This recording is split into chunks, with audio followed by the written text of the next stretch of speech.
Assalamualaikum warahmatullahi wabarakatuh. Selamat pagi, semangat pagi, anak-anak hebat kelas 3 Kota Surabaya. Bagaimana kabar kalian hari ini? Semoga semuanya dalam keadaan sehat. Bertemu kembali dalam program kesayangan kita, Belajar dari Rumah bersama Guruku. Dalam 30 menit ke depan, kalian belajar ditemani oleh Ibu Nima Ramadaningrum yang biasanya mengajar di SDN Pradah Kalikendal 3. Sebelum kita memulai pembelajaran hari ini, marilah kita berdoa terlebih dahulu agar ilmu yang akan kita dapatkan nanti bermanfaat untuk diri kita masing-masing. Berdoa sesuai agama dan kepercayaan masing-masing. Kita ambil sikap sempurna, tundukkan kepala sejenak, berdoa mulai. Berdoa selesai. Jalan-jalan ke kota Surabaya, jangan lupa berselfie. Kami selalu bahagia belajar bersama di SPO TV. Oke anak-anak, kali ini kita akan belajar tentang perkembangan teknologi komunikasi. Dengan materi yang pertama, mencari makna dari kata yang sulit dalam sebuah bacaan. Yang kedua adalah menentukan ide pokok. Dan yang ketiga, menentukan sifat tokoh dalam bacaan terkait perkembangan teknologi komunikasi. Anak-anak, sebelum kita melanjutkan materi, Bu Nima ingin mengajak kalian untuk menyanyikan sebuah lagu. Lagu apa itu, Bu? Lagu Tukang Pos. Nah, kalau begitu, kalian bisa menyanyikan bersama-sama dengan Bu Nima ya di rumah kalian masing-masing. Siap? Oke. Nah, Bu Nima akan memakai topi tukang pos. Kita mulai ya lagunya.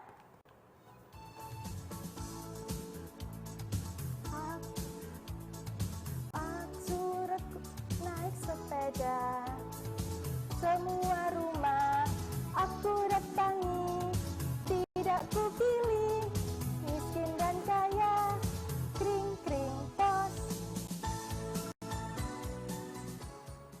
Oke, sekali lagi ya kita nyanyikan lagunya. Aku tukang pos rajin sekali, suratku antar naik sepeda, semua rumah aku datangi, tidak ku pilih miskin dan kaya, kring-kring pos.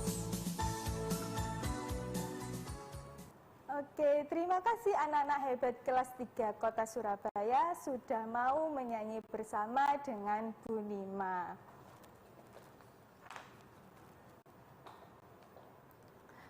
Berbicara tentang tukang pos, ternyata Pak Pos datang ke rumahnya Siti untuk mengantarkan majalah dan surat untuk Siti.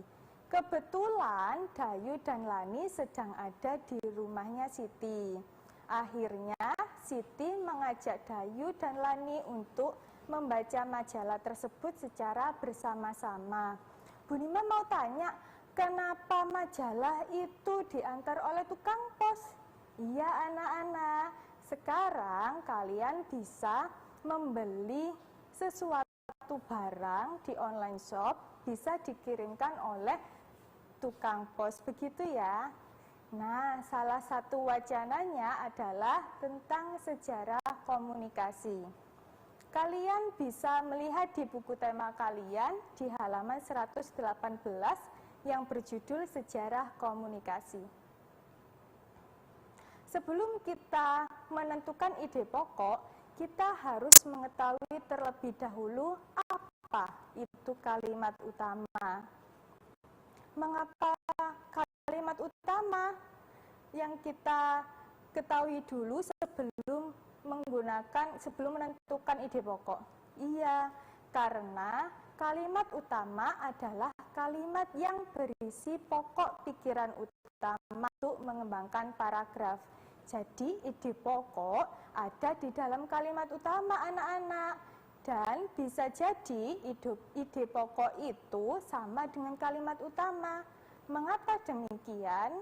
Karena kalimat utama yang ada dalam paragraf kemungkinan tidak ada perubahan yang harus kita buang kata-katanya. Jadi sama dengan ide pokok begitu. Lalu di manakah kita bisa mengetahui letak kalimat utama itu? Yang pertama, terletak pada awal paragraf yang bisa kita sebut dengan paragraf deduktif. Yang kedua, terletak di akhir paragraf atau yang bisa kita sebut dengan paragraf induktif. Yang ketiga adalah terletak di awal dan akhir paragraf. Jadi ini campuran ya anak-anak ya, disebut paragraf campuran. Oke, sekarang bantu Bu Nima untuk membacakan paragraf 1 ya. Kita mencari kalimat utama. Siap? Siap. Sejarah komunikasi. Komunikasi adalah cara penyampaian gagasan antar manusia. Pada awalnya, komunikasi dilakukan secara tatap muka dan pesan disampaikan secara lisan. Namun, kebutuhan untuk menyampaikan informasi secara tidak langsung juga sangat diperlukan, sehingga ilmu tentang komunikasi semakin berkembang. Nah, anak-anak, dalam paragraf yang pertama, kalimat utamanya terletak di mana ya? Iya, benar sekali. Kalimat utamanya ada di awal paragraf, yaitu komunikasi adalah cara penyampaian gagasan antar manusia. Kita berlanjut ke paragraf yang kedua.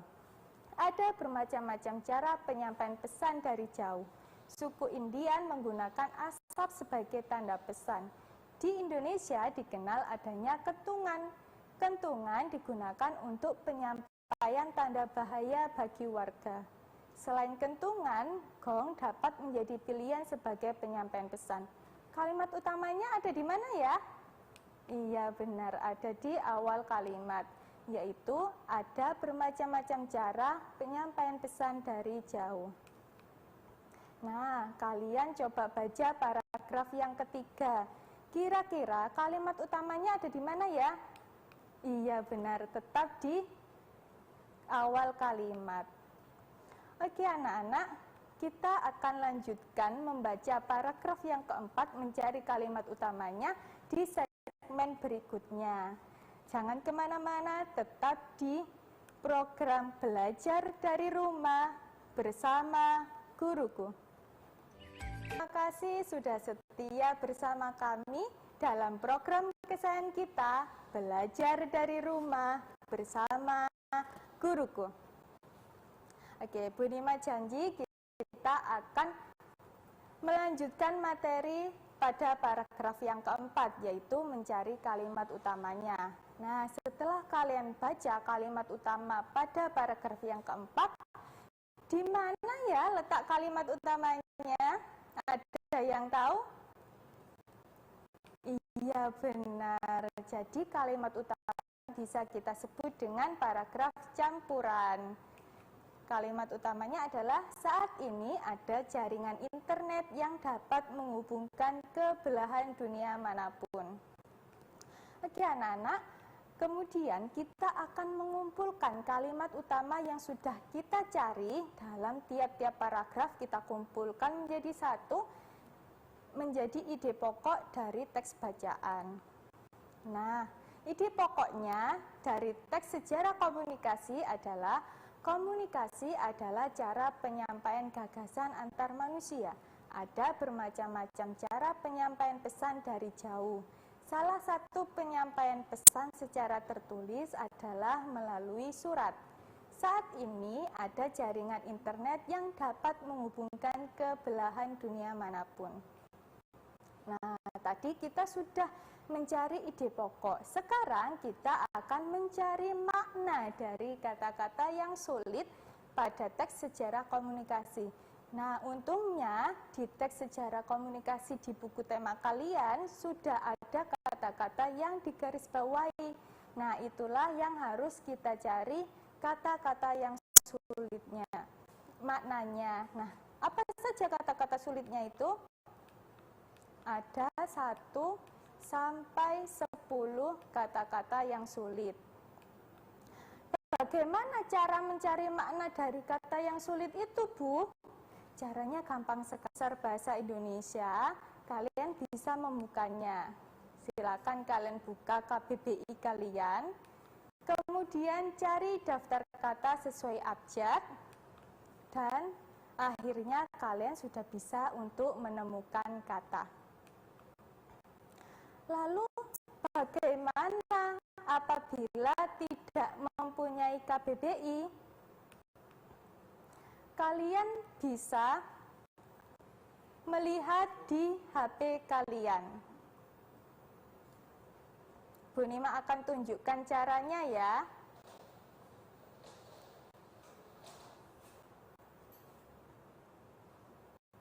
Nah, di HP kalian pasti sudah ada Google. Nah, kita ketik Google, kita cari kata apa yang ingin kita cari ya. Misalkan gagasan. Jangan lupa setelah kata sulit yang akan kita cari, seperti ini, kita search, muncul, kita langsung pilih yang alamat kbbi.web.id. Nah, di sini kita bisa lihat adalah hasil pemikiran atau ide. Mudah bukan? Oke. Oke, kita akan lanjutkan lagi. Nah, setelah kalian mengetahui makna kata dari kata-kata yang sulit dari KBBI, kalian bisa mengumpulkannya dalam tabel nomor 1 dan maknanya adalah ide atau hasil pemikiran. Yang kedua, pesan adalah amanat yang disampaikan melalui orang lain. Yang ketiga, lisan adalah kata-kata yang diucapkan, dan seterusnya. Di sisi lain, Udin, Beni, dan Edo sedang berdiskusi tentang isi buku yang berjudul Alat Komunikasi Tradisional dan Modern. Nah, kalian bisa membacanya di halaman 127 sampai 128. Kita baca bersama ya anak-anak. Oke, alat komunikasi tradisional dan modern. Manusia berkomunikasi dengan berbagai cara. Perkembangan teknologi komunikasi telah menghasilkan berbagai jenis alat komunikasi. Ada yang telah digunakan sejak lama maupun yang baru dikenal masyarakat. Daun lontar, prasasti, dan gong merupakan alat komunikasi tradisional pada masa lalu. Selain itu, ada pula lonceng yang berfungsi sama dengan gong. Pada masa berikutnya, muncul telegraf dan pesawat telepon. Dengan adanya teknologi, telepon berkembang menjadi telepon genggam atau biasa disebut ponsel. Ponsel merupakan alat komunikasi modern yang Beni dan Udin sedang mendiskusikan tentang teks bacaan alat komunikasi tradisional dan modern. Mereka sedang mengelompokkan mana yang termasuk alat komunikasi tradisional dan mana yang termasuk alat komunikasi modern. Nah, kita bantu bersama ya, Udin dan teman-temannya untuk mengelompokkan alat komunikasi. Siap? Iya. Jadi, alat komunikasi tradisional itu ada, yang pertama adalah daun lontar. Nah, seperti kalian lihat pada gambar, daun lontar itu seperti itu ya. Di situ Jawa. Ini pasti dilakukan oleh nenek moyang kita, alat komunikasi tradisional. Kemudian yang kedua adalah prasasti. Prasasti bisa kalian lihat pada gambar, ditulisnya diukir di atas batu seperti itu. Nah, yang ketiga adalah gong. Dan yang keempat adalah lonceng. Nah, ini biasanya digunakan untuk mengumpulkan orang, kemudian digunakan untuk tanda bahaya dan lain-lain. Oke, anak-anak, kita akan mencari, mengelompokkan alat komunikasi modern di segmen berikutnya. Jadi, jangan kemana-mana, tetap di sini dalam program kesayangan kita, belajar dari rumah bersama guruku. Setia bersama kami, Bu Nima ucapkan semangat, selamat sudah belajar bersama kami dalam program kesayangan kita, belajar dari rumah bersama guruku.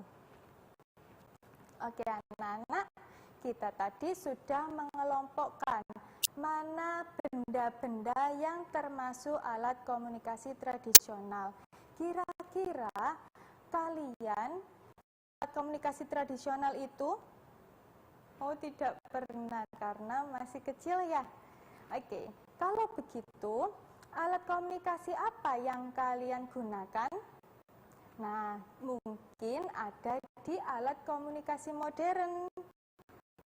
Nah, coba kita kelompokkan alat komunikasi modern. Ada apa saja? Yang pertama ada telegraf. Yang kedua ada pesawat telepon.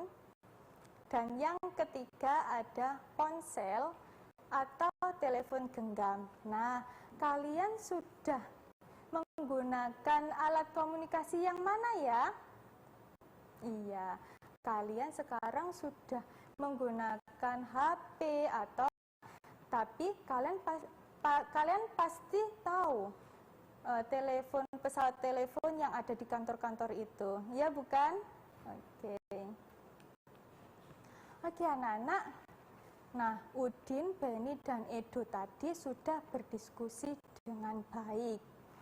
Beni memberikan pendapat dengan santun. Edo menanggapi pembicaraan oleh Beni dengan penuh semangat. Sedangkan Udin menjadi pendengar yang baik sambil sesekali memberikan tanggapan. Nah, kalau kita lihat bahwa sifat antara Beni, Edo, dan Udin itu berbeda-beda anak-anak. Coba sebutkan sifat Beni itu apa ya? Iya, Edo penuh semangat. Kalau Udin?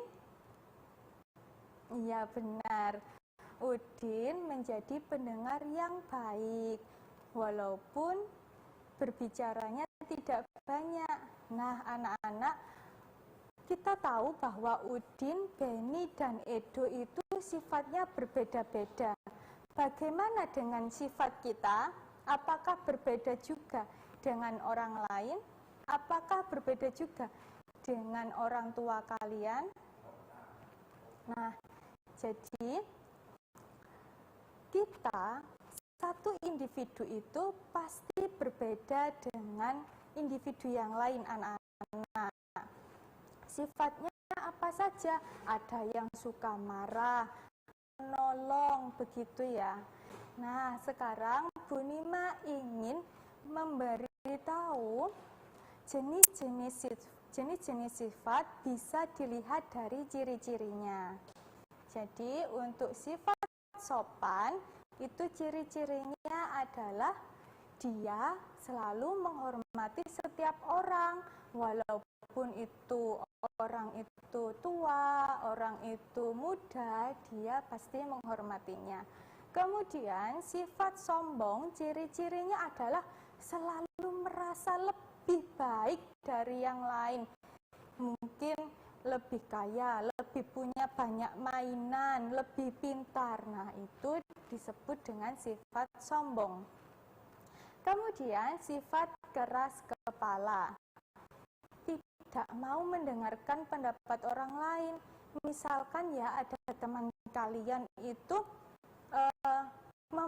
mempunyai kesalahan, terus kalian ingin menasehatinya.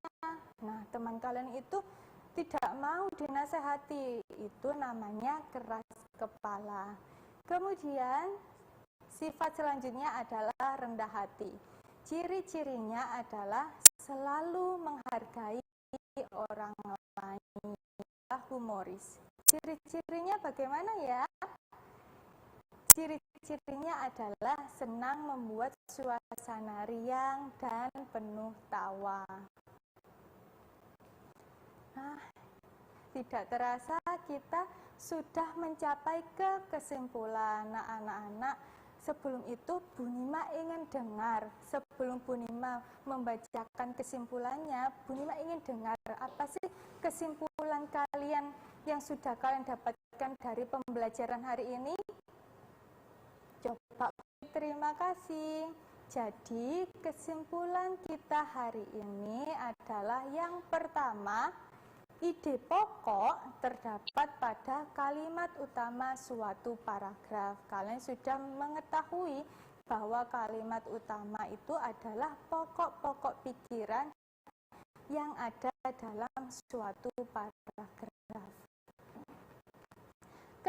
Kemudian kesimpulannya melalui bantuan Kamus Besar Bahasa Indonesia atau bisa kita cari melalui googling KBBI ya, tetap melalui KBBI agar kata-kata yang sulit itu benar maknanya, begitu. Yang ketiga adalah sifat seseorang dapat diketahui dari ciri-cirinya. Oke anak-anak, Bu Nima anggap kalian sudah mengerti pembelajaran hari ini. Sekarang waktunya Bu Nima untuk memberikan tugas. Nah, tugas ini kalian kerjakan dengan sungguh-sungguh ya. Kemudian kalian kalau sudah selesai, kalian berikan kepada guru kelas kalian. Begitu, siap? Oke, terima kasih. Jadi, tugas yang pertama adalah dengan menggunakan kata-kata yang sulit atau kata-kata yang sudah digarisbawahi di teks sejarah komunikasi di halaman 120 di buku tema kalian. Tugas yang kedua adalah coba kalian ingat-ingat teman-teman kalian yang ada di sekolah. Karena kalian kan sudah lama ya tidak sekolah, kalian masih ingat tidak ya sifat-sifat dan kebiasaan 5 orang temanmu di buku tema halaman 113. Terima kasih. Nah, terima kasih sudah belajar bersama Bu Nima hari ini. Tetap semangat belajar dan jaga kesehatan selalu. Kita akan bertemu kembali dalam program kesayangan kita di waktu berikutnya, yaitu Guruku.